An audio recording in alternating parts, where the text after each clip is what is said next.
Shalom Bapak Ibu, sahabat Galilea dimanapun berada saat ini. Kembali kita siapkan diri kita untuk membaca dan merenungkan firman Tuhan sebelum kita memasuki hari ini dengan semua rencana kerja kita. Mari kita berdoa. Bapa, di dalam nama Tuhan Yesus, kami datang di hadapan-Mu mengucap syukur atas kasih setia Tuhan, berkat yang kami terima hari ini. Engkau begitu mengasihi kami, Engkau menjaga dan menyertai serta memberkati peristirahatan tidur kami di sepanjang malam yang telah berlalu. Hari ini ada tugas kerja, ada agenda, ada schedule yang sudah kami susun. Tuhan, kami mau beraktivitas sepanjang hari ini. Namun sebelumnya kami akan membaca dan merenungkan firman-Mu. Mengurapi kami, membuka hati pikiran kami. Di dalam nama Tuhan Yesus. Haleluya.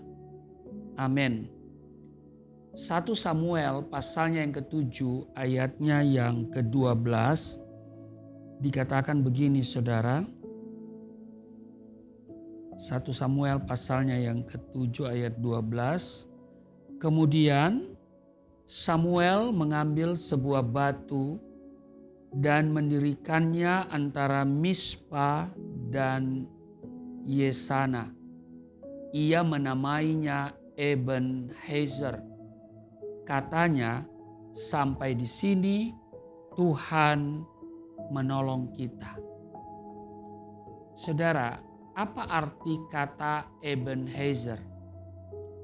Ebenhezer berasal dari kata Eben, artinya batu, dan kata Ezer yang berarti penolong. Jadi secara harafiah, Ebenhezer dapat diartikan batu pertolongan. Batu ini didirikan oleh Samuel bukan untuk mereka sembah. Sekali lagi, ya, didirikan oleh Samuel bukan untuk disembah. Tetapi sebagai batu peringatan kemenangan bangsa Israel atas bangsa Filistin. Dan juga untuk menegaskan bahwa Tuhanlah yang menjadi sumber pertolongan dan kemenangan bagi mereka, bukan yang lain. Tanpa Tuhan, bangsa Israel bukanlah siapa-siapa. Nah, apa yang menjadi latar belakang didirikannya batu peringatan ini? Ialah bangsa Israel yang telah lama meninggalkan tabut Tuhan di Kiryat Yearim dalam waktu yang cukup lama, yaitu 20 tahun. Padahal tabut itu adalah lambang penyertaan Tuhan. Bukan hanya itu, mereka juga hidup menjauh dari Tuhan dan menyembah kepada Baal. Akibatnya mereka mengalami kekalahan demi kekalahan dan menjadi bulan-bulanan bangsa lain. Sungguh telah lenyap kemuliaan dari Israel. Kalau saudara baca di dalam 1 Samuel pasal 4 ayat 21. Bangsa Israel tidak lagi mengalami penyertaan Tuhan. Kemuliaan Allah telah ditarik dari bangsa itu. Nah, melalui Samuel, bangsa Israel ditegur Tuhan dengan begitu keras supaya mereka segera bertobat. Untunglah mereka segera merespon teguran itu.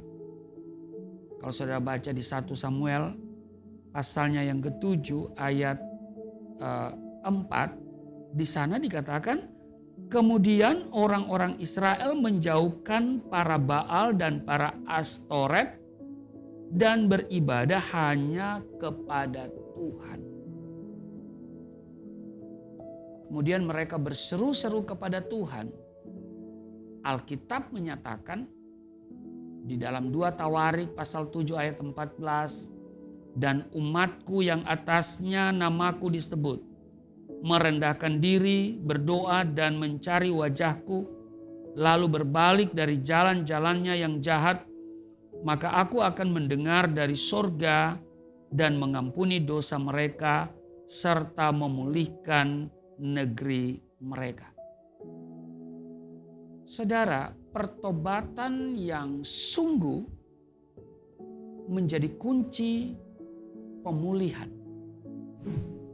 Dengan caranya yang ajaib, Tuhan menolong bangsa Israel sehingga Filistin terpukul kalah. Melalui batu peringatan ini Samuel berkata di 1 Samuel pasal 7 ayat 12 tadi, sampai di sini Tuhan menolong kita. Nah, sebagai orang percaya, kita diingatkan untuk tidak melupakan pertolongan Tuhan dalam hidup ini dan senantiasa hidup dalam ketaatan. Ketika kita taat, penyertaan Tuhan tidak akan pernah berlalu dari kehidupan kita. Ketika kita taat, maka kemuliaan Tuhan itu tetap ada dalam hidup kita. Seperti bangsa Israel, ketika kemuliaan Tuhan ada dalam hidupnya, maka setiap kali mereka berperang selalu tampil sebagai pemenang. Tetapi karena kemuliaan Allah tarik, mengapa? Karena ada dosa. Dosa. Mereka tidak taat lagi kepada Allah. Mereka menyembah Baal, ya. Maka kemuliaan Allah tarik. Dan ketika kemuliaan Allah tarik, kemenangan pun meninggalkan mereka. Tetapi puji Tuhan, saudara, melalui Samuel, ya, tadi kita baca, ya, mereka ditegur dan mereka segera merespon teguran itu, dan kemudian mereka tampil lagi sebagai pemenang. Dan karena itu Samuel mengambil batu dan mendirikan sebagai tempat peringatan dan berkata, sampai di sini Tuhan menolong kita. Nah, saudara, saya kira Tuhan tidak akan berhenti menolong saudara dan saya. Kalau hari ini Tuhan sudah adakan, hari ini Tuhan tolong kita.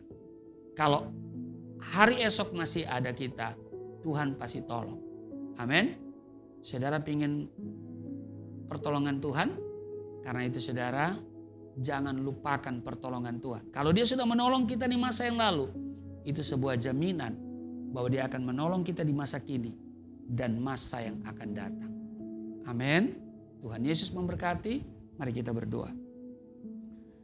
Bapa, di dalam nama Tuhan Yesus kami bersyukur. Kami boleh diingatkan bahwa Tuhan akan terus menolong kami. Karena itu biarlah kami akan selalu hidup dalam ketaatan, sehingga kemuliaan Allah akan tetap ada dalam hidup kami, dan kemenangan itu selalu menjadi bagian kami. Ada pergumulan, ada tantangan, ada kesulitan, tetapi kemenangan selalu menjadi bagian kami. Berkati seluruh subscriber Galilea Network, sahabat Galilea dimanapun mereka berada. Berkati pekerjaan mereka, rumah tangga mereka, kesehatan mereka, suami, istri, orang tua, anak, mantu, cucu terpelihara dengan sempurna. Di dalam nama Tuhan Yesus. Haleluya. Amin.